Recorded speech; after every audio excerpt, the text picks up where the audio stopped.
மதுரை மாவட்டம் கொட்டாம்பட்டி அருகே சாலையோரம் நின்று கொண்டிருந்த ஆம்னி பேருந்தின் பின்புறம் மற்றொரு ஆம்னி பேருந்து மோதிய விபத்தில் 3 பயணிகள் உயிரிழந்தனர்.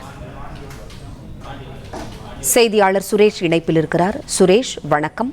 ஆம்னி பேருந்தின் பின்புறம் மற்றொரு ஆம்னி பேருந்து மோதிய விபத்தில் பயணிகள் 3 உயிரிழந்தனர். விவரங்களை சொல்லுங்க. மதுரை மாவட்டம் கொட்டாம்பட்டி அருகே பள்ளப்பட்டியில் 4 வழிச்சாலையில் தேநீர் அருந்துவதற்காக நின்றிருந்த சொகுசு பேருந்து மீது பின்னால் வந்த சொகுசு பேருந்து மோதிய விபத்தில் நிகழ்வு இடத்திலேயே 3 பேர் உயிரிழந்தனர். 15க்கும் மேற்பட்டோர் சிறு சிறு காயங்களுடன் மதுரை அரசு ராஜாஜி மருத்துவமனையில் வருகிறார்கள். விபத்து குறித்து கொட்டாம்பட்டி போலீசார் விசாரணை நடத்தி வருகிறார்கள். சென்னையில் இருந்து 2 தனியார் சொகுசு பேருந்துகள், ஒன்று திருநெல்வேலிக்கும் மற்றொன்று மதுரைக்கும் வந்து கொண்டிருந்த நிலையில் கொட்டாம்பட்டி அருகே பள்ளப்பட்டி 4 வழிச்சாலையில் தேநீர் அருந்துவதற்காக சொகுசு பேருந்து ஒன்று பயணிகளுடன் நின்றிருந்தது.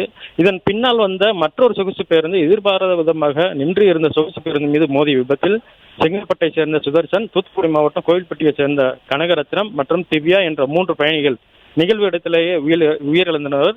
மேலும் பேருந்தில் அமர்ந்திருந்த 15க்கும் மேற்பட்டோர் காயங்களுடன் மீட்கப்பட்டு மேலூர் அரசு மருத்துவமனையில் மருத்துவ சிகிச்சை அளிக்கப்பட்டு மேல் சிகிச்சைக்காக மதுரை அரசு ராஜாஜி மருத்துவமனைக்கு அனுப்பி வைக்கப்பட்டுள்ளனர். விபத்து குறித்து மேலூர் காவல்துறை துணை கண்காணிப்பாளர் சிவகுமார் அவர்கள் தலைமையில் போலீசார் விசாரணை நடத்தி வருகிறார்கள்.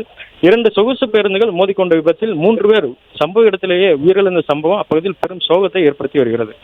பிளே ஸ்டோர் மற்றும் ஆப் ஸ்டோரில் இருந்து பாலிமர் செயலியை QR கோடு மூலம் பதிவிறக்கம் செய்யுங்கள். செய்திகளை உடனுக்குடன் பெறுங்கள்.